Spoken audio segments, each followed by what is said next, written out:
दोस्तों, आज के समय पर हर कोई अपने पैसों को ग्रो करते देखना चाहता है और ये भी चाहता है कि हमारा पैसा हमारे लिए काम करे और उसी से हमारी वेल्थ को इंक्रीज करे। लेकिन एक बात बताइए, आप में थोड़ा रिस्क लेने का एटीट्यूड भी है? अगर हाँ, तो आप स्टॉक मार्केट में निवेश करने की सोच सकते हैं, क्योंकि स्टॉक मार्केट में इन्वेस्ट करके ज्यादा अर्निंग की जा सकती है। इसके जरिए आप अपनी पसंदीदा कंपनी में पार्टनर बन सकते हैं। इसमें इन्वेस्ट करना वैसे काफी आसान है, बस शुरुआत में बेसिक नॉलेज लेकर भी इसे शुरू किया जा सकता है और अपनी स्टॉक मार्केट की जर्नी को एंजॉय करते हुए अपनी वेल्थ को बढ़ा सकते हैं। तो क्या आप स्टॉक मार्केट के बारे में जानने के लिए इंटरेस्टेड है? अगर हाँ, तो चलिए स्टार्ट करते हैं और आज के इस वीडियो में जानते हैं शेयर मार्केट का बेसिक कॉन्सेप्ट, जिसकी वजह से आप बार बार इन्वेस्ट करने से चूक जाते हैं, क्योंकि इस मार्केट से जुड़े डाउट आपको इसमें इन्वेस्ट करने से रोकते हैं। तो आज के इस वीडियो में आपके सारे डाउट्स क्लियर हो जाएंगे और अपनी इन्वेस्टमेंट की जर्नी को आप स्टार्ट कर सकते हैं। दोस्तों, शुरू करने से पहले मेरा आपसे निवेदन है कि अगर आपको इस वीडियो से कुछ सीखने को मिले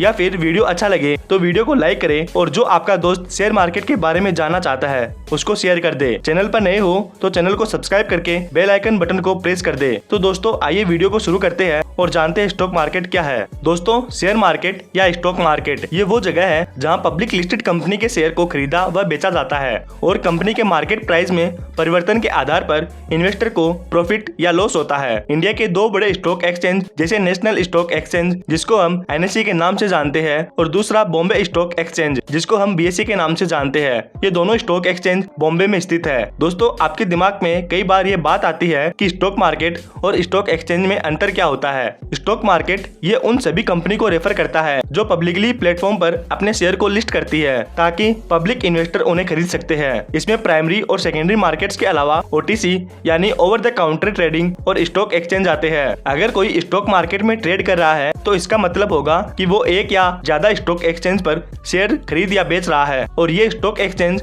ओवरऑल स्टॉक मार्केट का एक पार्ट है। दोस्तों, अभी प्राइमरी और सेकेंडरी मार्केट की बात की, तो अब बात यह है कि ये प्राइमरी और सेकेंडरी मार्केट क्या है। प्राइमरी मार्केट में कंपनी पहली बार IPO के जरिए न्यू स्टॉक पब्लिक को सेल करती है जो इससे पहले किसी एक्सचेंज पर ट्रेंड न हुए हो। इस मार्केट में कंपनी पहली बार सिक्योरिटी इशू करती है और इन्वेस्टर उन्हें खरीदते हैं। ऐसा करने के पीछे कंपनी का पर्पज अपनी कंपनी को बड़ा या डेवलप करना होता है। सेकेंडरी मार्केट जो होता है वो BSE और NSE को रेफर करता है। जब एक बार सिक्योरिटी एक्सचेंज पर लिस्ट हो जाती है उसके बाद सेकेंडरी मार्केट में ट्रेडिंग के लिए अवेलेबल हो जाती है। दोस्तों, अब बात आती है कि सेंसेक्स और निफ्टी क्या है। सेंसेक्स यानी स्टॉक एक्सचेंज सेंसिटिव इंडेक्स होता है और ये बॉम्बे स्टॉक एक्सचेंज का स्टॉक मार्केट इंडेक्स है जिसमें 30 कंपनी शामिल है। किसी कंपनी को सेंसेक्स पर आने के लिए BSE में लिस्टेड होना जरूरी है। निफ्टी यानी national stock exchange 50 national stock exchange का स्टॉक मार्केट इंडेक्स है जिसमें 50 कंपनी रजिस्टर है। निफ्टी पर आने के लिए किसी कंपनी का NSE पर लिस्ट होना जरूरी है। दोस्तों, शेयर मार्केट में आप एक नाम जो बार बार सुनते हैं वो है इक्विटी। आखिर इक्विटी होती क्या है? स्टॉक्स और इक्विटी सेम चीज होती है जो कि एक कंपनी में हिस्सेदारी बताती है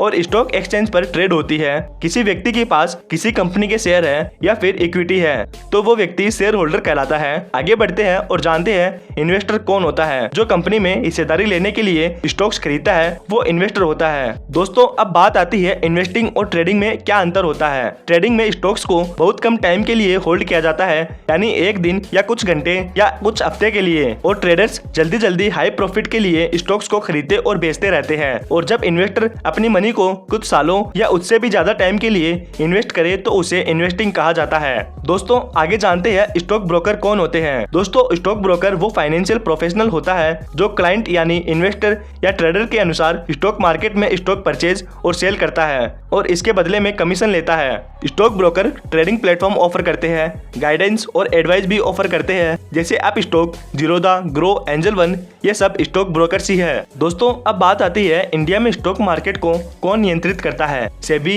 यानी security and exchange board of India he India में स्टॉक मार्केट को नियंत्रित करता है और इसके रूल्स फॉलो नहीं करने वालों को सजा देने की पावर भी सेबी के पास ही है। दोस्तों, स्टॉक मार्केट में इन्वेस्टिंग स्टार्ट करने के लिए क्या जरूरी है। स्टॉक मार्केट में इन्वेस्टमेंट शुरू करने के लिए डिमेट अकाउंट, ट्रेडिंग अकाउंट और पैसों की जरूरत होती है। अभी आपने डिमेट और ट्रेडिंग अकाउंट का नाम सुना, लेकिन ये होते क्या है। डिमेट अकाउंट में शेयर और सिक्योरिटी इलेक्ट्रॉनिक फॉर्म में स्टोर रहते हैं और ट्रेडिंग अकाउंट के जरिए शेयर एंड सिक्योरिटी को खरीदा और बेचा जाता है। आगे बढ़ते हैं और जानते हैं कि इंडियन स्टॉक मार्केट में इन्वेस्टिंग के लिए मिनिमम कितने रुपए की जरूरत होती है। तो दोस्तों ऐसी कोई भी लिमिट नहीं है। आपके पास अगर किसी एक कंपनी के स्टॉक को खरीदने का अमाउंट भी है तो भी आप उसमें इन्वेस्ट कर सकते हो। यानी एक स्टॉक 10 रुपए से भी कम का है तो आप इतने रुपए से भी इन्वेस्टमेंट शुरू कर सकते हैं। दोस्तों अब बात आती है कि स्टॉक मार्केट में ट्रेडिंग करने के तरीके क्या है। ऑनलाइन और ऑफलाइन मोड्स के जरिए स्टॉक्स की ट्रेडिंग की जा सकती है। ऑनलाइन ट्रेडिंग के लिए ऑनलाइन प्लेटफॉर्म चूज करके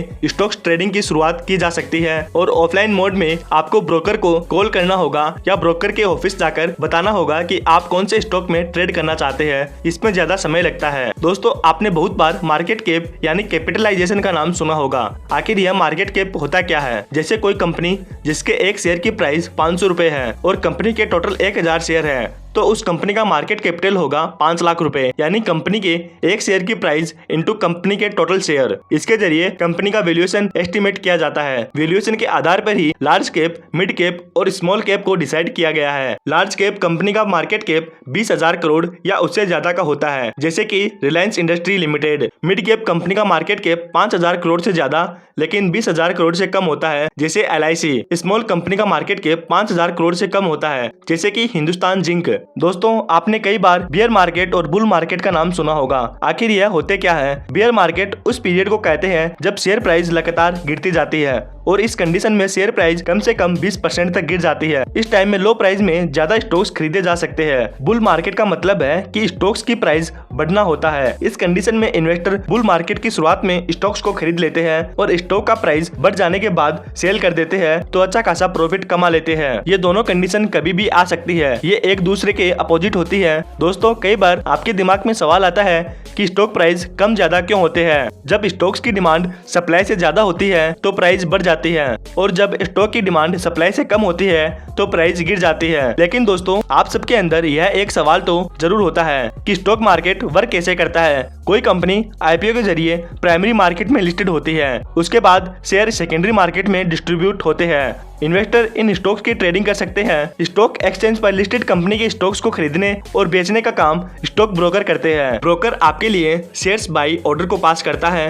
स्टॉक एक्सचेंज उस सेम शेयर के लिए सेल ऑर्डर सर्च करता है। सेलर और बायर मिलने के बाद ऑर्डर कंफर्म हो जाता है और ब्रोकर के थ्रू आपको पता चल जाता है। दोस्तों आज के इस वीडियो में इतना ही। आपको अगला वीडियो किस टॉपिक के ऊपर चाहिए कमेंट में बताइए। यह वीडियो आपको अच्छा लगा हो या फिर आपको कुछ सीखने को मिला हो तो वीडियो को लाइक करके अपने दोस्तों के साथ जरूर शेयर करें।